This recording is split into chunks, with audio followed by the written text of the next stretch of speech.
Food വാങ്ങാൻ എനിക്ക് 10,000 രൂപ അയച്ചാൽ 3 ദിവസം കൊണ്ട് തീരും ഓൻ്റെ സാധനങ്ങളെല്ലാം വാങ്ങിയിട്ട്. അതിൽ നിന്ന് ഒരു 10 റുപ്യ 20 റുപ്യ നമ്മളൊരു ചായയും ഇതും തിന്നോട്ടെ എന്ന് ചോദിക്കുമ്പോൾ 30 റുപ്യേൻ്റെ മേലെ പോകരുതെന്നാണ് റാംബോൻ്റെ എല്ലാം അടുത്ത നിയമം. അപ്പോൾ അങ്ങനെ നിനക്ക് എന്തെങ്കിലും കാര്യം ഉണ്ടോ എന്നാണ് ആളെ ചോദിക്കുന്നത്.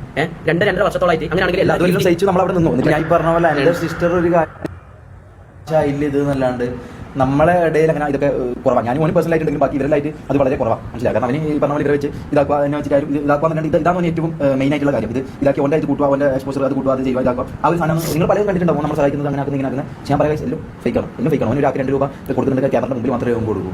ആ കൊടുക്കുന്നതിന് 2 രൂപ കൊടുക്കുന്നതിൽ 10 രൂപ ഓന് ഉണ്ടാക്കാൻ പറ്റും, അല്ലെങ്കിൽ അതിനുള്ള നല്ല ഇമേജ് ഓൻ ഉണ്ടാക്കാൻ പറ്റുമെങ്കിൽ മാത്രമേ ഓനത് കൊടുക്കും. അത് നമുക്ക് അത്രയും കൃത്യമായിട്ട് നമ്മളെ കൂടെ ഉണ്ടായ ആൾക്കാരെ നമുക്ക് അത്രയും കൃത്യമായിട്ട് അറിയാം. നിങ്ങൾക്ക് ഇതൊരു പുതിയ കാര്യം, അല്ലെങ്കിൽ തുപ്പീനെ നമ്മൾ അങ്ങനെയല്ലോ തുപ്പി ഇങ്ങനെ ചെയ്യുമോ ഇവർ അങ്ങനെ പലതും ചിന്തിക്കാം. പക്ഷേ നമ്മളതിൽ പ്രൂഫ് ഉണ്ട്. മനസ്സിലാവും. ഇത് ഏറ്റവും വലിയ പ്രൂഫ് എന്ന് പറഞ്ഞാൽ മമ്മൂൻ്റെ വീട് 2.5 വർഷമായിട്ട് കൂടെ നിൽക്കുന്നത്. ഇവൻ്റെ വീട് ഇങ്ങനെയാണ്.